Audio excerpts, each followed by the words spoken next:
Assalamualaikum warahmatullahi wabarakatuh.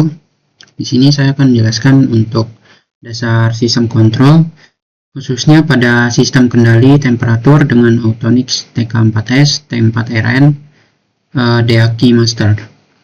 Oke, pertama-tama saya mulai dengan perkenalan diri terlebih dahulu.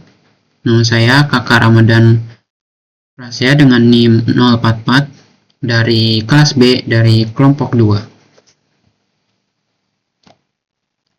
Untuk materi pembahasannya itu yang pertama ada cara penggunaan dari DA Keymaster, kemudian cara pengambilan data TK4S, T4RN dengan DA Keymaster, dan juga nilai parameter dari on-off hysteresis dan juga PID-nya yang terbaik.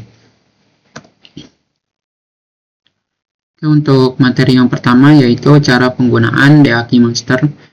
Yang pertama itu kita hubungkan modul dengan laptop. Terus kemudian kita buka aplikasi DA Keymaster-nya, lalu buka menu support device list-nya yang ada di sebelah kiri seperti pada gambar ini, support device list. Kemudian pilih Autonix dan kita cari TK4, lalu pilih serial. Nah, setelah itu klik kanan pada TK4. Nah, di sini setelah muncul TK4-nya, kita klik kanan, kemudian kita pilih device-nya. Di sini kita memilih device 1 yang ada di bawah sini. Kemudian setelah itu kita klik connect untuk menghubungkan ke modulnya.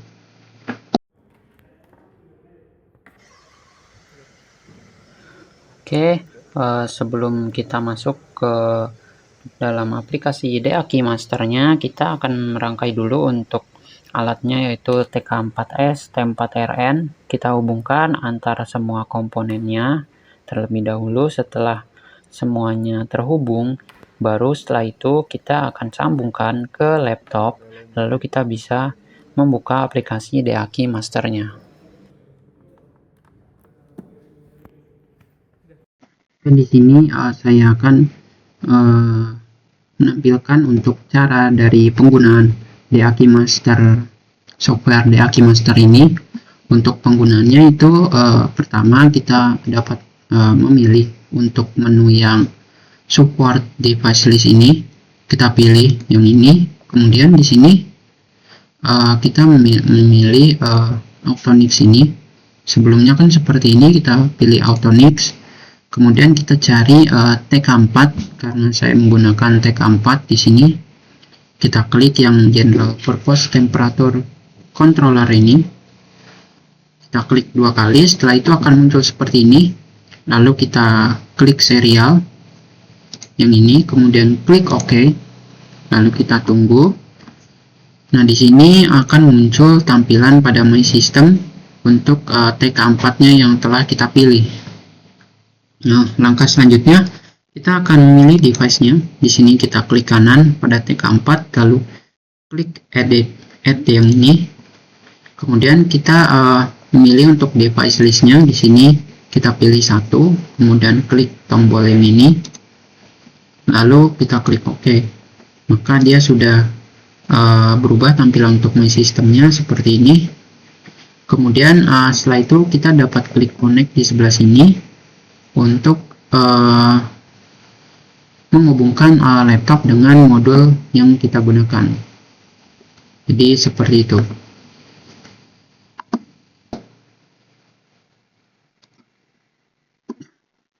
Oke, untuk selanjutnya kita akan bahas untuk men-setting parameter dari on-off hysteresis. Di sini setelah kita lakukan langkah-langkah tadi yaitu yang ini, setelah itu untuk men-setting parameternya kita akan lakukan langkah-langkah. Yang pertama, klik kanan pada subsystem 1 yang ini, yang device 1 ini, kemudian pilih read all parameter, lalu kita ubah set value-nya pada parameter 0 di sebelah sini misalnya.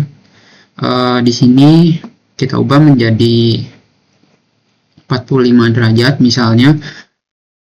Misal 40 derajat seperti itu. Kemudian kita ubah input tipenya menjadi tcc.h. Terus juga kontrol metodenya menjadi on off karena kita di sini sedang mode on off hysteresis, maka kita ubah kontrol metodenya menjadi on off dan atur hysteresis pada parameter 2. Nah, kemudian kita ubah user levelnya menjadi standar pada parameter 5. Di sini pada gambar ini terdapat parameter 0, parameter 1 dan parameter seterusnya. Di sini kita ubah masing-masing tiap parameternya.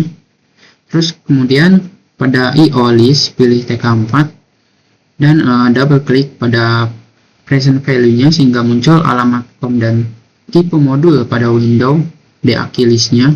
Dan kemudian setelah itu klik pada menu toolbar runtime screen. Ini itu ada di sebelah kanan atas. Terus kemudian pilih line graph-nya sehingga muncul DAQ space-nya. Untuk DAQ space-nya itu nanti seperti ini. Nah, ini tampilan DAQ space-nya.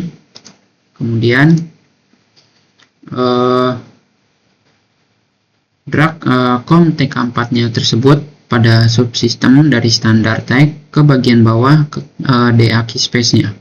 Terus kemudian pada grab setting kita atur time axis settingnya selama 5 menit, lalu atur nilai min dan max-nya juga pada y-axis settingnya. Dan setelah itu kita bisa klik run, lalu kita dapat mencatat atau kita dapat amati perubahan suhunya seperti itu. Kemudian untuk yang PID sama saja, klik kanan pada subsystem dan pilih read all parameter. Hanya saja di sini kita ubah untuk parameter 2-nya seperti pada gambar di sini. Kita ubah yang heating proportional band-nya itu dan juga heating derivation time-nya seperti pada gambar. Kemudian kita ubah input type-nya menjadi tcc.h juga dan heating control time-nya juga kita ubah menjadi 5 pada parameter 3. Di sini parameter 3 dan parameter seterusnya. Untuk selanjutnya kita ubah user level menjadi standar pada parameter 5-nya. Lalu pada IO list pilih TK4 dan double klik pada present value sehingga muncul alamat COM dan tipe modul pada window DAQ list-nya. Jadi langkah selanjutnya itu sama aja seperti langkah sebelumnya. Hanya saja tadi berbeda di parameter 2 dan parameter 3-nya di sini. Lalu setelah itu klik pada menu toolbar runtime screen sama seperti tadi. Dan kemudian setelah itu jika sudah selesai sampai men-setting nilai min dan max-nya pada y-axis settingnya, kita bisa klik run. Oke, selanjutnya cara pengambilan data dari DAQ master ini. Yang pertama kita amati dulu perubahan suhu dan waktunya. Nanti pada DAQ space terdapat gambarnya itu seperti ini untuk DAQ space-nya. Di sini kita dapat mengamati perubahan suhu yang terjadi dan juga waktunya. Kemudian untuk langkah selanjutnya kita akan membuat tabel seperti ini. Ini contoh untuk yang histeresis 1. Kita buat tabel untuk kolomnya itu ada waktu, suhu, dan juga kondisi lampunya itu apakah on atau off. Kemudian nilai yang telah didapat dari DAQ master tersebut kita masukkan ke dalam tabel ini. Lalu setelah itu langkah selanjutnya adalah membuat grafik dari masing-masing variasi nilai histeresis dan PID-nya. Jadi setelah kita lakukan pembuatan tabel, kemudian telah kita catat untuk semua variasi nilai histeresisnya, kemudian kita akan membuat grafik dari masing-masing atau tiap-tiap nilai tersebut.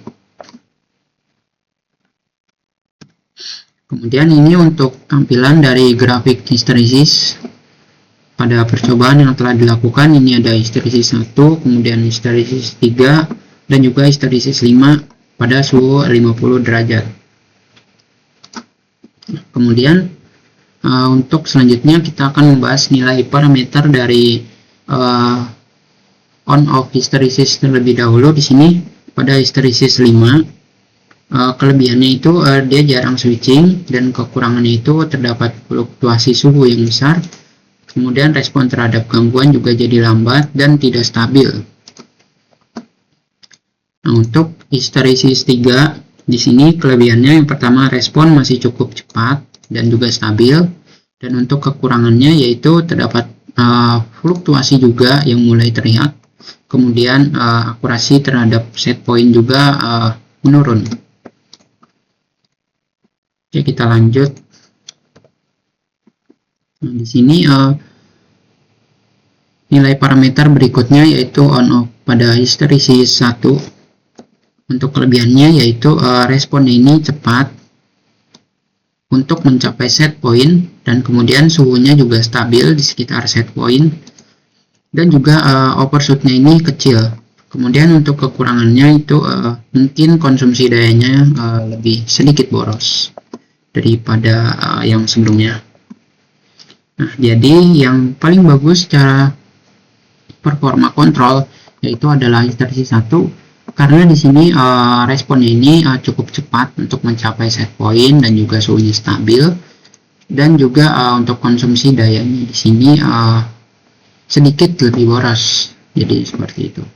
Namun jika kita mempertimbangkan daya tahan komponen, maka kita dapat memilih hysteresis 3 yang menjadi pilihan paling seimbang. Jadi seperti itu untuk parameter dari on-off hysteresis yang terbaik. Kemudian ini adalah grafik PID. Di sini ada nilai P-nya yaitu 5, kemudian I-nya 5 dan D-nya 0. Kemudian untuk selanjutnya ada PID 3510 2000. Kemudian ada 1000 900 3520, terus 1510 10 4000 5000 dan 20 40 10. Ya, untuk selanjutnya kita akan membahas nilai PID yang terbaik. Oke, di sini kita mulai dari P yang terbaik terlebih dahulu. Di sini jika P-nya kecil yaitu 9 atau 10, maka kurva naik terlalu lambat dan rise time akan menjadi panjang. Terus kemudian saat jika P-nya itu sedang, misalnya itu 20, maka dia akan naik lebih cepat dan akan mendekati set point yang relatif cepat. Kemudian overshootnya juga kecil dan atau juga tidak signifikan. Kemudian pada P-nya itu tinggi yaitu 40 atau 50, maka dia itu akan naik cepat dan tetap. Kemudian dia juga akan cenderung lebih mendekati overshoot atau juga stabil pada level yang lebih tinggi. Di sini juga riskan untuk terjadinya overshoot atau ketidakstabilan. Kemudian di sini dapat kita simpulkan, jadi untuk P terbaiknya yaitu adalah 20 karena kecepatan naiknya dan minimnya dari overshoot tadi. Nah, kemudian selanjutnya kita akan mencari nilai I yang terbaiknya. Di sini jika I-nya itu 0, maka di sini itu dia cepat tapi sering tidak sepenuhnya menyingkirkan error steady state-nya. Kemudian jika I-nya itu 40, maka nilai ini cukup besar sehingga suhu akhirnya lebih tepat mendekati suhu set point-nya yaitu 50 derajat, dan juga akan steady state-nya ini terlihat, steady state error-nya ini juga terlihat lebih kecil. Kemudian dibandingkan 0 yang I-nya 0 tadi. Kemudian dapat kita simpulkan, jadi untuk I terbaiknya yaitu adalah 40 karena dia dapat mengurangi error steady state sehingga suhunya itu lebih stabil, lebih dekat ke set point tanpa osilasi yang besar. Oke, selanjutnya kita sudah mendapat nilai P yang terbaik, kemudian I juga yang terbaiknya, kemudian kita akan mencari D terbaik. Nah, di sini jika D-nya itu sama dengan 0, maka ada perbaikan steady state, tapi kadang akan muncul sedikit overshoot atau fluktuasi. Kemudian jika D-nya itu 10, yaitu kurva akan lebih halus dan overshoot akan menjadi lebih kecil. Nah, di sini dapat kita simpulkan untuk nilai D yang terbaiknya yaitu adalah 10, dikarenakan dapat membantu meredam sedikit overshoot yang muncul saat I-nya itu besar, sehingga respon akhirnya itu menjadi lebih stabil. Oke, untuk parameter dari PID-nya ini yang terbaik, yaitu berdasarkan nilai yang telah kita cari, yaitu untuk P-nya yaitu adalah 20, kemudian untuk I-nya yaitu adalah 40, dan kemudian untuk D-nya adalah 10. Nah, mengapa kita pilih demikian? Karena PID ini memiliki kelebihan, yaitu diantaranya rise time-nya ini cukup cepat sehingga sistem mencapai dekat set point dalam waktu yang lebih singkat. Kemudian overshoot-nya ini juga terlihat cukup kecil atau nyaris juga tidak ada. Kemudian untuk error steady state-nya ini juga sangat kecil karena tadi kita sudah men-setting I-nya. Kemudian juga stabilitas dari PID ini yaitu kurvanya jadi lebih halus dan tidak berisolasi panjang. Jadi seperti itu untuk parameter PID terbaiknya. Oke, jadi cukup segitu untuk penjelasannya dari pengambilan data DAQ Master untuk TK4S T4RN ini. Terima kasih. Assalamualaikum warahmatullahi wabarakatuh.